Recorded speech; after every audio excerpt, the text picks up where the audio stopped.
ဝိပဿနာကျင့်စဉ်ကျင့်တယ်လို့ဆိုတဲ့အခါမှာဘယ်ပေါ်မှာကျင့်ရမှာလဲဘာကိုနှလုံးသွင်းရမှာလဲလို့ဆိုကိုယ်တဏ္ဍာမှာရှိတဲ့ယုံနဲ့နာခန္ဓာ၅ပါးပဲအဲ့တော့ကျွတင်ပြီးတော့ခန္ဓာ၅ပါးဆိုတာလဲသိထားကိုယ်မှာခန္ဓာ၅ပါးရှိတယ်ဆိုတာသိထားအကျဉ်းချုပ်ပြောမယ်ဆိုရင်ယုံနဲ့နာနှစ်ခုရှိတယ်အဲ့ဒီယုံနာနှစ်ပါးဆိုတာကိုလည်းပဲသိရယုံနာအနေနဲ့သိဖို့ရစဉ်းစားကြည့်ပေါ့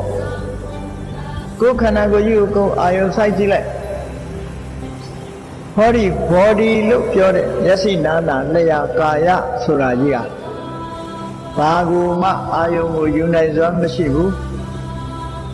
အာယုံကိုယူနိုင်စွာမရှိသည့်အတွက်ကြောင့်သူ့ကိုအာယုံမသိတဲ့တရားမို့ဆန့်ကျင်မဲ့အကြောင်းတရားတွေနဲ့တွေ့တဲ့အခါမှာပြောင်းလဲဖောက်ပြန်တတ်တဲ့တရားဖြစ်လို့သူ့ကိုယုတ်တရားလို့ခေါ်တယ်အကျဉ်းချင်းမှတ်မယ်ဆိုရင်မျက်စိနာနာလျှာကာယဆိုယုတ်တရားကြီးပဲအဲ့ဒီယုတ်တရားပေါ်မှာမှီပြီးတော့ဖြစ်ပေါ်လာတတ်တဲ့အာယုံကိုရယူတတ်တဲ့အသိစိတ်ရှင်ဘက်စေတသိက်တွေနဲ့ကအသိစိတ်ကိုတော့နန္တရားလို့ဒီလိုခေါ်ကိုယ့်အကိုဆင်ញင်စဉ်းစားကြည့်ခုထိုင်းနေတဲ့အချိန်မှာသိနေတာကစိတ်ကလေးကသိတာရုပ်ခန္ဓာကိုယ်ကြီးကငါထိုင်းနေတာပါလားလို့မသိဘူးဟောငါထိုင်းနေတာပါလားလို့မသိဘူးသိတာကစိတ်ကလေးကသိတာဟောသိနေတာလေးကနန္တရားမသိတာကယုတ်တရားလို့အချမ်းမြင်အဖြစ်ဒီလိုခွဲလို့ရတယ်အဲ့တော့လူတွေရဲ့တဏ္ဍာမှာဒီယုံနဲ့နာနှစ်မျိုးပဲရှိတယ်အဲ့ဒီယုံနဲ့နာနှစ်မျိုးကိုတခါရုပ်ကိုတော့ထပ်မခွဲတော့ဘူးမျက်စိနာနာလျှာကာယလို့ဆိုတဲ့အခြေခံဒီထဲမှာလူရဲ့ခန္ဓာကိုယ်ကြည့်လိုက်အတုံးခဲတွေတွေ့လိမ့်မယ်မာတယ်ပြော့တယ်ဆိုတဲ့သဘောတွေနဲ့ဖွဲ့စည်းထားတဲ့တုံးခဲပထဝီအဲ့ဒါလို့တုံးခဲဖြစ်နေအောင်ဖွဲ့စည်းထားတဲ့သဘောယူစည်းနေတဲ့သဘောအရေးသဘောတွေအာဘောခန္ဓာကိုယ်ထဲမှာရှိတဲ့ပူရာအေးရာတွေတည်ဆုံးလှုပ်ရှားနေတာတွေကတွန်းကန်ထားတာတွေကဝါရောလို့ဆိုဟောဓာတ်ကြီးလေးပါလည်းပဲအချမ်းမြင်အပြင်စဉ်းစားလို့ရနော်အဲ့ဒါတွေဟာယုတ်တရားတွေပဲအဲ့ဒီယုတ်တရားတွေပေါ်မှာမှီပြီးတော့ဖြစ်နေတယ်နော်သဘာဝတရားတစ်ခုသိတယ်အာယုံကိုသိတယ်ထိုင်နေတယ်လို့သိတယ်အိတ်နေခြင်းစားခြင်းတယ်လို့သိတယ်သွားခြင်းတယ်လို့သိလာတယ်ဆိုတဲ့အဲ့ဒီအတိလေးကနန္တရားလို့ဟောတယ်လို့အကျမ်းမြင့်အဖြစ်ရုပ်ကိုမှတ်ပြီးတဲ့အခါနန္တရားကိုမှတ်ပြီးတဲ့အခါနန္တရားကိုထပ်ပြီးတော့ခွဲလိုက်တော့အာယုန်လေးတစ်ခုကိုရယူနိုင်စွမ်းရှိတာကဝိညာဏလို့ခေါ်တဲ့အသိစိတ်ပဲအဲ့ဒီရယူထားတဲ့အာယုန်ရဲ့အရသာကိုခံစားတတ်တာတော့ဝေဒနာလို့ခေါ်တယ်အာယုန်ပေါ်မှာအတွေ့အကြုံရပြီးတော့အာယုန်ရဲ့အရသာကိုခံစားတယ်ဆိုတာနှစ်သက်စရာအာယုန်နဲ့တွေ့တဲ့အခါမှာပြောမလာဘူးလားစိတ်ကပျော်ရွှင်မှုဆိုတာစိတ်ရဲ့ခံစားမှုတစ်ခုပဲကိုမကြိုက်တဲ့အာယုန်လေးနဲ့တွေ့တဲ့အခါမှာစိတ်ထဲမှာမကြေမနက်ဖြစ်တယ်ခံစားမှုတစ်မျိုးလားကြိုက်မကြိုက်ဘာမှမထင်ရှားတဲ့အရာတစ်ခုမှကြတော့မသိတာတဲ့ခံစားမှုလို့ဟောလူတွေရဲ့စိတ်ထဲမှာကြည့်လူတိုင်းမှာစဉ်းစားကြည့်